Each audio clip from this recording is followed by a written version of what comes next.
یہ ایک لڑکی کی کہانی ہے جس سے ہر کوئی محبت کرتا تھا، لیکن سوال یہ تھا کہ اس سے شادی کون کرے گا۔ کہا جاتا ہے کہ ایک نوجوان نے اپنے والد سے کہا، میں ایک لڑکی سے شادی کرنا چاہتا ہوں جسے میں نے دیکھا ہے اور جس کے حسن و خوبصورتی اور دلکش آنکھوں نے مجھے محصور کر دیا۔ والد خوشی سے مسکراتے ہوئے جواب دیتا ہے، کہاں ہے وہ لڑکی تاکہ میں تمہارے لیے اس کا رشتہ مانگوں۔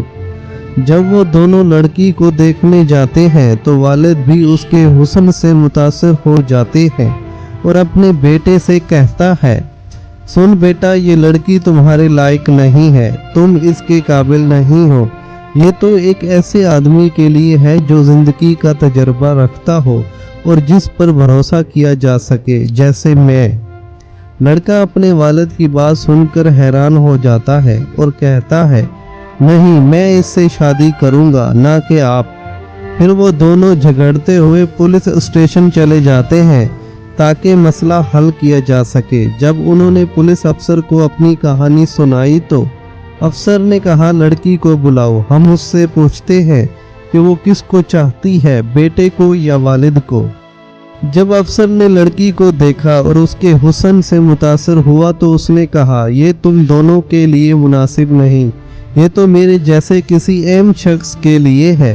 اب تینوں میں جھگڑا ہوتا ہے اور وہ وزیر کے پاس چلے جاتے ہیں۔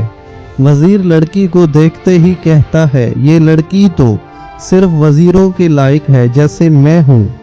اسی طرح ان میں جھگڑا ہوتا رہا اور معاملہ امیر شہر تک پہنچ گیا۔ جب امیر نے لڑکی کو دیکھا تو اس نے کہا، یہ مسئلہ میں حل کرتا ہوں، لڑکی کو لاؤ۔ لڑکی کو دیکھ کر امیر بھی کہنے لگا، یہ تو صرف کسی امیر ہی سے شادی کر سکتی ہے جیسے میں ہوں۔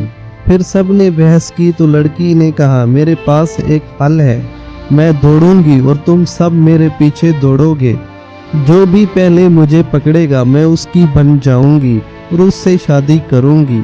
لڑکی دوڑی اور پانچوں یعنی نوجوان، والد، پولیس افسر، وزیر اور امیر سب اس کے پیچھے دوڑے۔ اچانک دوڑتے دوڑتے پانچوں ایک گہری کھائی میں جا گرے۔ لڑکی اوپر سے انہیں دیکھ کر کہتی ہے، کیا تمہیں معلوم ہوا میں کون ہوں؟ میں دنیا ہوں، میں وہ ہوں جس کے پیچھے ہر انسان دوڑتا ہے اور اپنی آخرت اور دین کو بھول جاتا ہے۔ وہ سب میری تلاش میں لگے رہتے ہیں، یہاں تک کہ قبر میں جا گرتے ہیں اور پھر بھی مجھے حاصل نہیں کر پاتے۔ کہانی ہمیں یہ سبق دیتی ہے کہ دنیا کی چمک دھمک کے پیچھے بھاگنے سے بہتر ہے کہ ہم اپنے دین اور آخرت پر توجہ دیں، کیونکہ دنیا فانی ہے اور ہمیں کبھی بھی مکمل طور پر حاصل نہیں ہو سکتی۔